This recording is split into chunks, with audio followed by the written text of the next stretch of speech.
Hello दोस्तों, नमस्ते।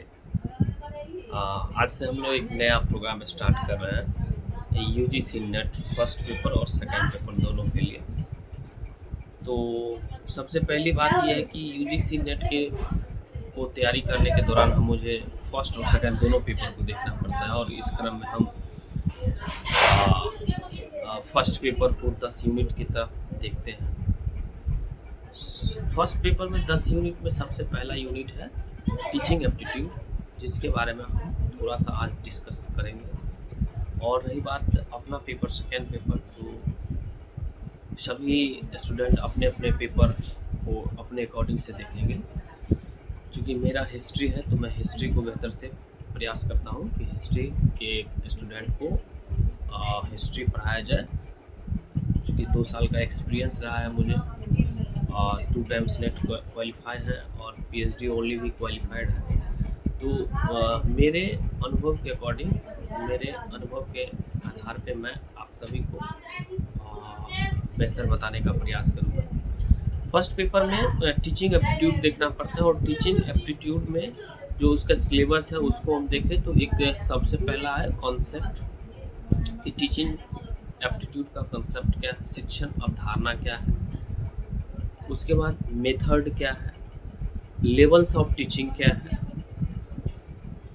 कई सारे इस तरह का टॉपिक में डिवाइड किया गया है और उसको हमें पढ़ना पड़ता है। तो कॉन्सेप्ट ऑफ टीचिंग के बारे में बात करते हैं। तो कॉन्सेप्ट ऑफ टीचिंग जो होता है उसके बारे में आज हम डिस्कस करेंगे। दूसरा, नेचर ऑफ टीचिंग, शिक्षण की प्रकृति क्या होती है वो, और शिक्षण के प्रिंसिपल क्या है, उनकी जो सिद्धांत है वो क्या है वो देखेंगे।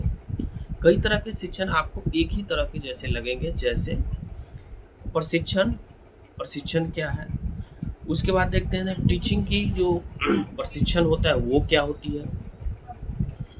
टीचिंग और कोचिंग संस्था जो चलता है, टीचिंग कोचिंग संस्था ये क्या होती है, इसमें ट्रेनिंग में टीचिंग में क्या डिफरेंट है, ये सभी चीज़ों को देखना हमारे लिए बहुत महत्वपूर्ण हो जाता है। और उसके बाद हम कॉन्सेप्ट के बारे में बात करेंगे कि टीचिंग का कॉन्सेप्ट क्या है। कॉन्सेप्ट, टीचिंग की कॉन्सेप्ट की बात करें तो सबसे पहला हम देखते हैं कि शिक्षण की अवधारणा क्या होता है। तो निश्चित रूप से आप ये भी जान रहे हैं कि जो हम कॉन्सेप्ट है वो कैसे कॉन्सेप्ट को क्लियर किया जाए। जैसे एक टीचर अपने स्टूडेंट को पढ़ाता है, टीचर और स्टूडेंट के बीच जो कम्युनिकेशंस होती है, टीचिंग होती है, टीचिंग के दौरान जो प्रश्न को लेकर कम्युनिकेशंस होता है और टीचर बच्चे को इन्फ्लुएंस कर पाता है, टीचर बच्चे को प्रभावित कर पाता है और प्रभावित करने के दौरान जो स्टूडेंट का जो मिनिमम डिमांड है उसको पूरा कर पाता है अपने कम्युनिकेशंस, अपने टीचिंग के माध्यम से। तो ये हमारा कॉन्सेप्ट बन के उभर के आता है। जैसे जैसे शिक्षण में क्या होता है, एक टीचर होता है, एक स्टूडेंट होते हैं, एक टीचर होते हैं, कई सारे स्टूडेंट होते हैं, उन दोनों के बीच जो टीचिंग होती है और जो उसके थ्रू जो बच्चे समझ पाते हैं, यही हमारा टीचिंग का कंसेप्ट है। इसको आपको ध्यान रखना है।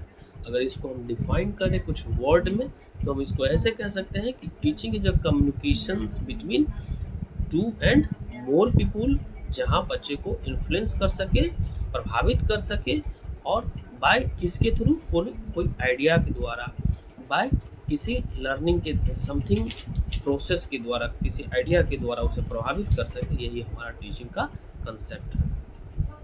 कह सकते हैं कि शिक्षण की अवधारणा में 2 या 2 से अधिक विद्यार्थियों और टीचर के बीच कम्युनिकेशंस होता है और उसके माध्यम से ज्ञान का प्रवाह होती है और बच्चे उस ज्ञान के थ्रू समझ पा रहे हैं। यही हमारा एक कंसेप्ट बन के आता है। इसे हम टीचिंग का कंसेप्ट कहते हैं। तो ये चीज़ आपको ध्यान रखना है। सबसे बात है टीचिंग क्या है, कंसेप्ट समझ के टीचिंग क्या है। टीचिंग एक प्रोसेस है। टीचिंग एक प्रोसेस है। क्या, कौन सा प्रोसेस है?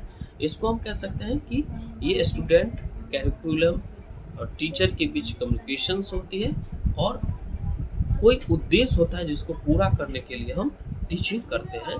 तो ये हमारा एक प्रोसेस है, इसको ध्यान रखें। शिक्षण एक व्यवस्थित प्रक्रिया है और जिसमें क्या होता है, एक पूर्व निर्धारित ज्ञान जो होता है, पूर्व निर्धारित ज्ञान का निर्धारण करते हैं और उद्देश्य की प्राप्ति के लिए टीचर और स्टूडेंट के बीच जो क्या होता है कम्युनिकेशंस होती है, उसे हम शिक्षण का कंसेप्ट भी कह सकते हैं, टीचिंग का प्रोसेस भी कह सकते हैं। तो ये है। कई बार यूजीसी पूछा गया है कि कंसेप्ट मतलब टीचिंग का स्टेप क्या है, स्तर क्या है। तो उस स्तर को जानने के लिए हमें सबसे पहला ये जानना होगा कि टीचर जो है स्टूडेंट के बीच जो कम्युनिकेशंस करता है वो कहाँ से स्टार्ट होता है, वही होता है हमारा स्तर। जैसे एक स्टूडेंट क्लास में आए और टीचर पढ़ाना शुरू करे तो कहाँ से शुरू करेगा और कैसे उसको अंत तक ले जाएगा जिससे बच्चे को भी ये लगे कि हमने कुछ सीखा। तो सबसे पहली जो परत होती है, पहली जो स्तर होती है, पहली जो स्टेप होती है वो होता है ऑब्जेक्टिव का मतलब होता है कि बच्चे के पास कोई ऑब्जेक्टिव होगा जिसको प्राप्त करने के लिए वो टीचिंग करेगा, जिसको प्राप्त करने के लिए वो शिक्षण विधि को अपनाएगा, शिक्षण करेगा। तो सबसे पहले जो प्रोसेस है वो है आपका उद्देश्य का निर्माण करना। क्या बच्चे क्या बनना चाह रहे हैं। जब वो उद्देश्य का निर्माण कर लेते हैं, जब वो किसी लक्ष्य का निर्माण कर लेते हैं, तो उसके अंदर एक मोटिवेशंस या मार्गदर्शन की एक जरूरत होता है और उद्देश्य के निर्माण करने के बाद ही वो आगे बढ़ पाता है। जब उद्देश्य का निर्माण होता है तो टीचर एज ए टीचर बच्चे को चेक करता है पूर्व ज्ञान, जिसको हम पैरियर नॉलेज कहते हैं। जब बच्चे को पैरियर नॉलेज देख लिया जाता है, अर्थात जब बच्चे को पूर्व की ज्ञान देख लिया जाता है टीचर के द्वारा, तो टीचर के द्वारा जब उस ज्ञान को देख लिया जाता है तो टीचर ये समझ जाते हैं कि बच्चे जो उद्देश्य की प्राप्ति या उद्देश्य जो बनाए हैं उसके लिए वो कौन से स्तर में खड़ा है, उसके लिए कौन सी विधि अपनाया जाए ताकि वो लक्ष्य तक पहुंच सके। तो सबसे पहली जो पॉइंट था उद्देश्य का निर्माण। दूसरी बात है बच्चे के अंदर कितना ज्ञान है ये जानना हमारा पूर्व नॉलेज कहलाया। तो जब हम बच्चे के पूर्व नॉलेज को जान गए तो तीसरा जो स्टेप होता है वो होता है हमारा प्लानिंग बनाना। जैसे एक बच्चे है, बच्चे को हमने क्या किया, तुम क्या सीखोगे आज, उसका उद्देश्य क्या है सीखने का। उसका उद्देश्य है कि आज हम बच्चे को 1 से 100 तक सिखाएंगे। बच्चे से हमने पूछा तुम्हारा क्या उद्देश्य है आज, बच्चे ने कहा कि मुझे 1 से 100 तक सीखना है।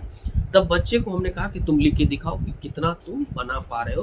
तो हमने बच्चे के लिख के बताने के क्रम को हमने क्या कर लिया, उसकी पूर्व की नॉलेज को हमने जान लिया।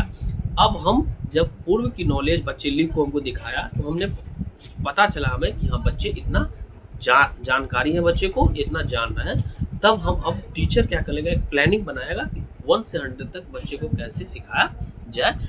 तो ये तीसरा स्टेप है जिसको हम कहते हैं क्या कहते हैं, योजना बनाना, जिसको हम प्लानिंग ऑफ टीचिंग भी कह सकते हैं, हाउ टू टीचिंग भी कह सकते हैं। तो ये चीज़ आपको जानने की तीसरे स्टेप में हम लोग आते हैं। ये यूजीसी का क्वेश्चन है, 2022 से पूछा गया क्वेश्चन है। इसमें पूछा गया था कि जो टीचिंग का कंसेप्ट होता है या टीचिंग का जो स्टेप होता है वो कैसे कैसे होता है, उसको सिस्टम में लगाना था, क्रमबद्ध तरीके में लगाना था। और इसीलिए हम इस चीज़ का डिस्कस कर रहे हैं। जब टीचर प्लानिंग बना लिया, योजना बना लिया, अब योजना के बाद क्या करता है, टीचर प्लानिंग बना रहा है कि बस बच्चे को ऐसे ऐसे सिखाना है, किस विधि के द्वारा, किस मेथड के द्वारा हमें बताना है कि बच्चे लर्न कर पाए, तो सीख पाए। दूसरा, अब हम शिक्षण शुरू करते हैं, बच्चे को पढ़ाना शुरू करते हैं। जो भी विधि को हमने योजना के तहत बनाया है उस विधि को हम फॉलो करते हैं।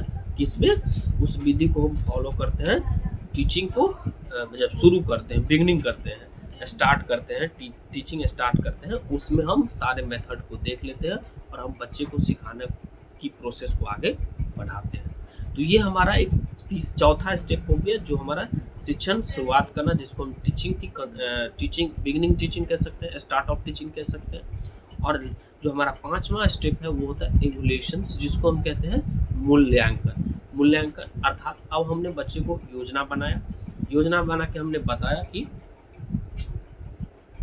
एक मिनट ठीक है। तो हमने योजना बनाया, योजना बना के हमने क्या किया, टीचिंग की शुरुआत की। टीचिंग की शुरुआत करने के बाद हमने क्या किया, एवोल्यूशंस किया, मूल्यांकन किया। मूल्यांकन करने का अर्थ ये हो गया कि बच्चे जो हमने योजना बना के बच्चे को टीचिंग करवाया है, क्या बच्चे वहाँ तक सीख पाए हैं या नहीं सीख पाए हैं, उसको जानना।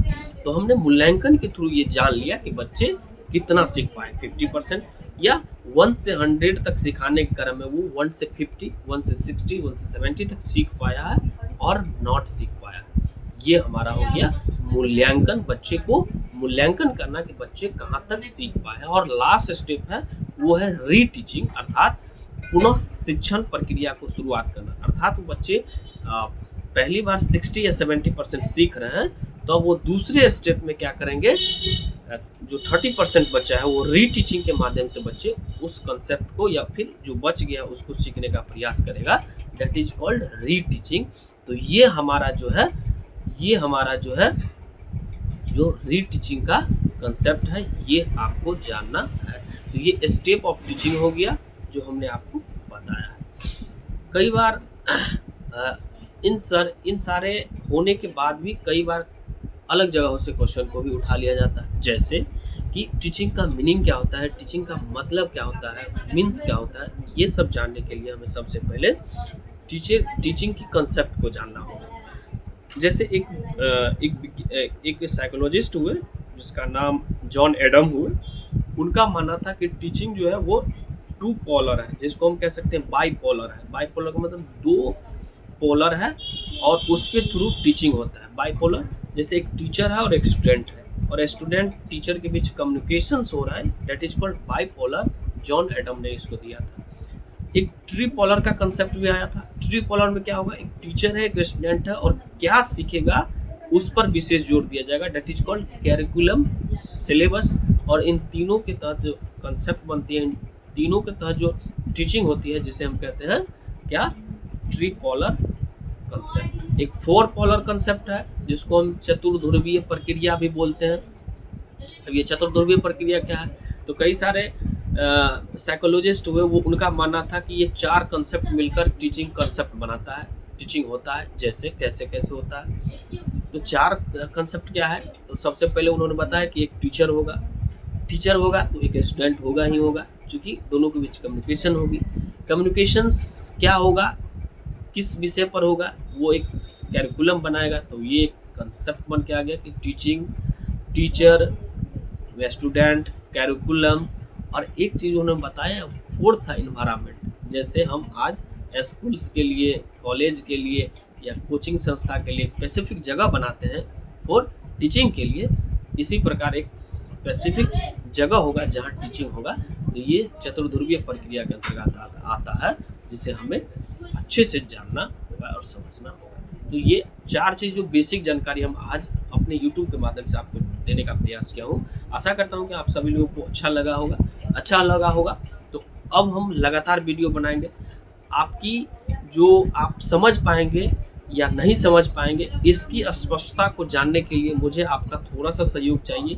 वो यह सहयोग है कि आप कमेंट में मुझे बताएंगे कि सर ये समझ में आई, ये समझ में नहीं आया, तो हम फिर से पुनः प्रयास करके आपको समझाने का प्रयास करेंगे।